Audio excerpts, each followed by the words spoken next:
I am here today to speak directly to you, the choir. If you're not part of the choir, this message isn't for you. I'm frequently told that I'm preaching to the choir and that it's more important to wake the sleeping. But isn't the choir still asleep? Or did we just wake up one day and all the programming vanished, our thoughts untainted and our perception of people in the world around us unfiltered? Are you, members of the choir, awake enough to acknowledge you're still half asleep? I am, because that's our reality. It's a very long process of freeing one's mind, and it gets more encrypted with each discovery. Just when you think that you've woken up, pay close attention to yourself. Analyze the thoughts that pop in from your subconscious mind when you see, hear, taste, or feel something. They are the telltale signs of something that has been going on for centuries. Do you realize in the high Renaissance time period, voluptuous women were the most sought after? Today they are looked at as overweight. What changed? And who changed it? How many times does thoughts pop in your mind from nowhere about people you see but don't know? Thoughts like, wow, she looks like a model. Or that guy's a bum, he needs a haircut. Or she ought to be ashamed of herself coming at the house dressed like that. Pocket protector, he must be smart.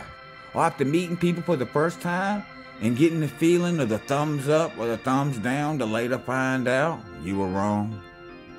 Can you look at someone you don't know without an assumption popping in your head because of the way they dress, their hair, their build, their possessions, etc.?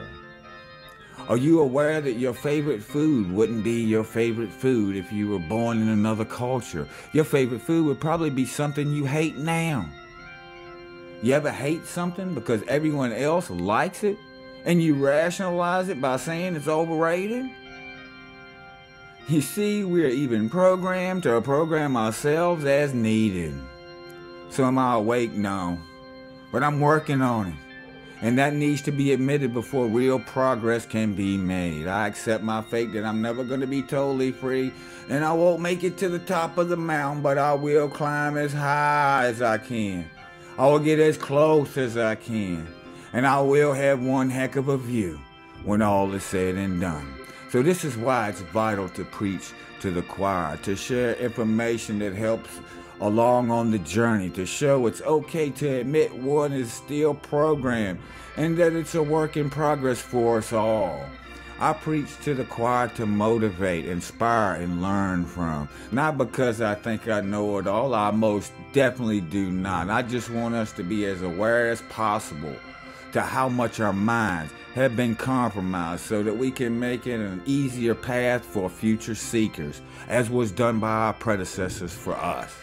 Just imagine for a moment, if the choir can wake up just a little bit more, filter out the social norm reactions from our subconscious, paint each other with imagination, respect and admire our differences, build off of our similarities and strengths, we will progress exponentially in this battle. If we cannot do this with the rest of the world yet, we should at least be able to do it with our own choir. No, you gotta crawl before you walk. Resist the urge to run. What does the choir all want? The truth. So if the person over here thinks the world's flat, and you think that's just crazy, and you think that there's more important things to focus on like spine, stop that reaction and accept that there are different paths to the same place. It's okay to disagree or have different opinions. No one has to hate each other over it though. It's actually healthy, and if approached with that mentality, you will find that the thing that brings us all together, truth, will be more visible than ever before, while the things that keep us separate will seem minuscule and irrelevant. So the time of the novice era is over. Time to try something different, starting within ourselves. I'm Change the Channel. This has been a message to the choir, and I'm out.